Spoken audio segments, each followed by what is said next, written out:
Science column में आपका स्वागत है। आज हम फिजिक्स का एक बहुत इंपॉर्टेंट चैप्टर करने वाले हैं, that is electricity. Electricity chapter समझने से पहले हमें कुछ सिंबल्स उसके समझने होंगे जो कि आपके इस चैप्टर में यूज़ होंगे। अगर आपको इस टाइप का कहीं पर दिखता है इस चैप्टर में, तो दैट इज़ सेल। इसमें क्या होता है, एक पॉजिटिव टर्मिनल होता है और एक नेगेटिव टर्मिनल होता है। और जब बहुत सारे सेल्स कंबाइन हो जाते हैं तो बन जाता है बैटरी।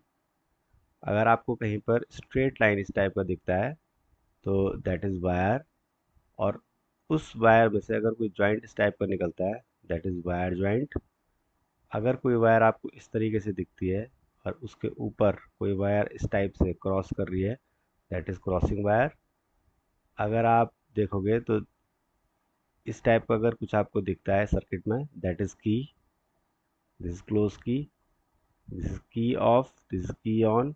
और अगर इस टाइप का आपको कुछ दिखता है तो दैट इज़ रेसिस्टेंस। रेसिस्टेंस को आर से डिनोट करते हैं और रेसिस्टेंस का काम होता है इलेक्ट्रिसिटी को ऑब्स्ट्रक्ट करना, रोकना। नेक्स्ट पेज की तरफ चलते हैं हम।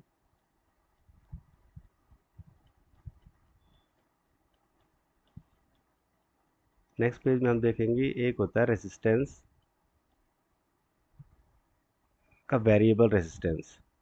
वेरिएबल रेसिस्टेंस का मतलब होता है कि सपोज ये रेसिस्टेंस है और इस रेसिस्टेंस के ऊपर हम कोई पॉइंटर लगा दें जो कि रेसिस्टेंस को कम या ज़्यादा कर सकता है, that is resistance, variable resistance. Rheostat भी कहते हैं इसको। Second is bulb, this is bulb. एक होता है अब एमीटर।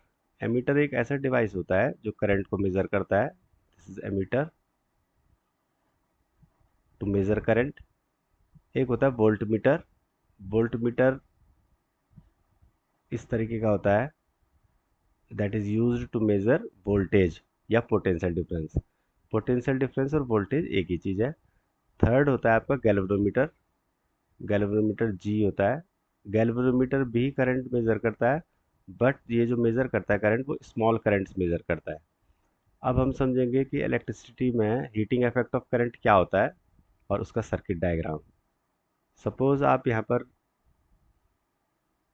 एक बैटरी लेते हैं, हम एक सर्किट डायग्राम समझेंगे। दिस इज की, this is positive terminal, this is negative terminal. और ये जो है आपका कनेक्टेड है एक बल्ब के साथ। जैसे आप की को ऑन करते हैं तो नेगेटिव से पॉजिटिव की तरफ इलेक्ट्रॉन्स फ्लो करने स्टार्ट होते हैं और पॉजिटिव से नेगेटिव की तरफ करंट फ्लो होना स्टार्ट होता है। ये दोनों वायर में एक दूसरे के अपोजिट होते हैं, इसलिए कोलाइड करते हैं और कोलाइड करने के कारण ये वायर गेट्स हीटेड। इसको बोलते हैं आपका हीटिंग इफेक्ट ऑफ करंट। अब ये जो हीटिंग इफेक्ट ऑफ करंट होता है, इस हीटिंग इफेक्ट ऑफ करंट पे बेस्ड टोस्टर वर्क करता है, इलेक्ट्रिक टोस्टर, और geyser, electric geyser. Heating effect of current के ऊपर बेस्ड होते हैं एप्लीकेशन इनका। हीटिंग इफेक्ट ऑफ करंट का एप्लीकेशन होता है। तो आप देख सकते हैं this is battery, electrons, current, they collide, impact and heating effect of current. Next page की तरफ हम चलते हैं।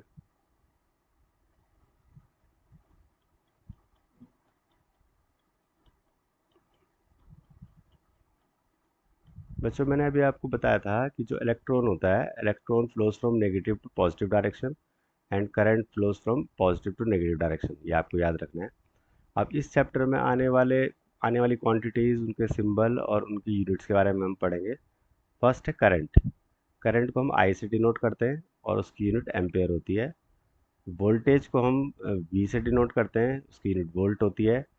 चार्ज की यूनिट जो है कूलाम होती है और उसको शो करते हैं क्यू से। रेसिस्टेंस आर, उसकी यूनिट होती है ओम। पावर इज पी और यूनिट है watt. Heat energy denoted by H, its unit is joule. Resistivity rho से हम दिखाते हैं और उसकी यूनिट होती है ओम मीटर। सपोज आपके पास एग्जाम में आया करंट निकालने के लिए और आपका आंसर अगर 5 आता है तो आपको एम्पेयर साथ में लिखना है, यूनिट एज ए यूनिट। अगर वोल्टेज निकालने को आता है तो आपको वोल्ट लिखना है। और अगर चार्ज निकालने को अगर आपको आता है तो आपको जो है इसमें कूलाम लिखना है। तो यूनिट्स लिखनी बहुत ज़रूरी है। अगर यूनिट आप नहीं लिखोगे तो आपके मार्क्स डिडक्ट होंगे। अब आता है व्हाट इज करंट। करंट जो होता है I, current is flow of charge per unit time, यानी इसका फॉर्मूला होता है I is equal to Q by T.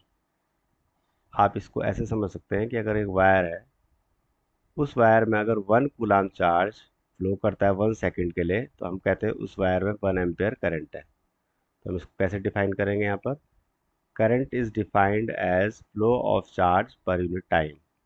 It is denoted by I, ये मैं आपको पहले बता चुका हूँ, and its unit is ampere.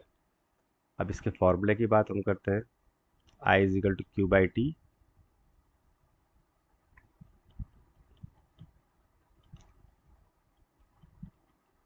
Formula मैंने अभी भी आपको बताया कि current is equal to charge upon time होता है। Current is I, charge is Q, and time is T. अब एग्जाम में कई बार आता है कि डिफाइन 1 एम्पेयर, 1 एम्पेयर को डिफाइन करो। आप देख सकते हो कि I is equal to Q by T, मैंने आपको पहले बताया था। आई 1 एम्पेयर कब होगा? जब चार्ज 1 कूलाम होगा और टाइम 1 सेकेंड होगा। इसका मतलब ये है कि 1 ampere is equal to 1 coulomb per 1 second होता है। इसको हम इस तरीके से डिफाइन भी कर सकते हैं, the ratio of 1 coulomb to 1 second is 1 ampere. लेकिन जब भी आप ये वाली लाइन लिखोगे तो ये जरूर लिखना होगा।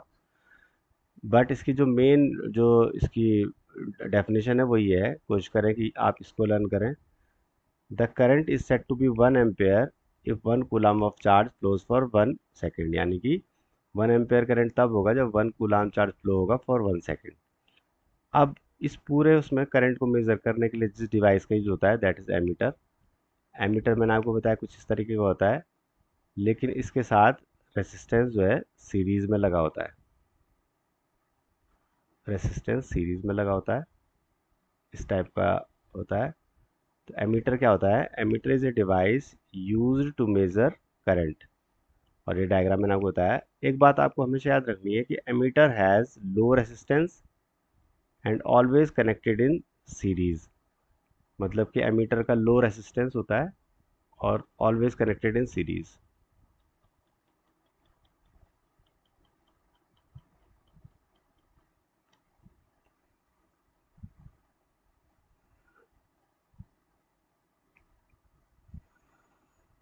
आप लिख सकते हो लो रेसिस्टेंस और ऑलवेज कनेक्टेड इन सीरीज।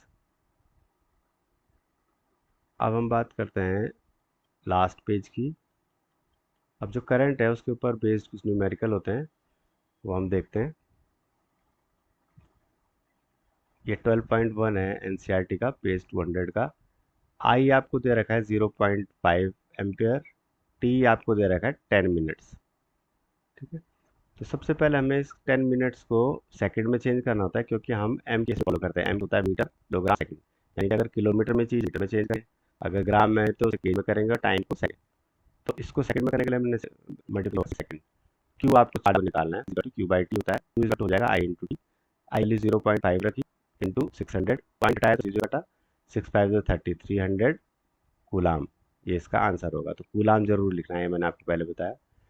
दूसरा एग्जांपल है, अगर माना a current of 2 ampere, 2 ampere का करंट अगर फ्लो होता है किसी भी इलेक्ट्रिक बल्ब में 1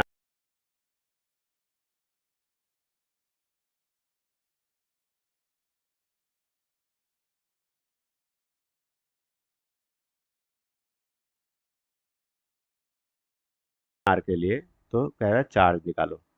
क्यू आपको निकालना है। टी आपका 3600 है। टी 3600 इसलिए हुआ क्योंकि 1 आवर था। 1 आवर को अगर आप सेकंड में चेंज करोगे तो 1 × 60 × 60 आपको करना होगा। तो ये आपका आएगा 3600 सेकेंड। 36 टाइम और करंट आपका 2 एम्पेयर है। I is equal to Q by T होता है। तो क्यू इज इक्वल टू हो जाएगा, क्यू इज इक्वल टू हो जाएगा आई इंटू टी। आई इंटू टी, आई आपका 2 एम्पेयर है और टी आपका 3600 है, तो it comes to be 7200 coulomb.